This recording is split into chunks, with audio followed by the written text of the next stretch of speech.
Alden with your update. Yung mukhang nasa taping si Alden for Pulang Araw just sa Intramuros, Manila.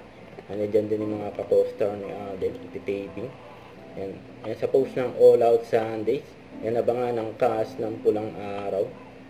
And guess, ang cast ng Pulang Araw just sa All Out Sundays sa linggo.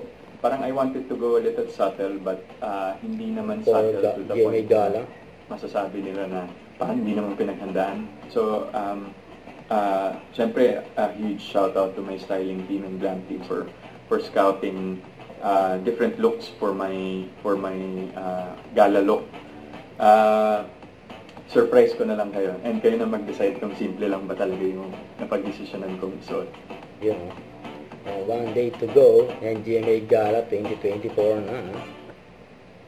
Hi Day, how are Kabati you? ni Alden. God bless.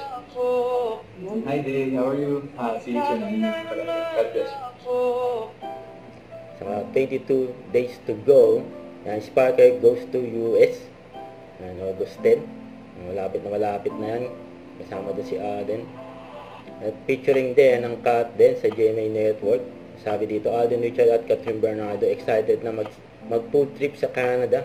Planado ang gagawin nila Alden Richard at Catherine Bernardo sa Canada habang nasa taping ng Hello Love Again, Huwag kalimutan mag-subscribe, click ang notification bell para ma-update. Ito po ang Nature Reaction Vlog. Bye guys, thank you for watching.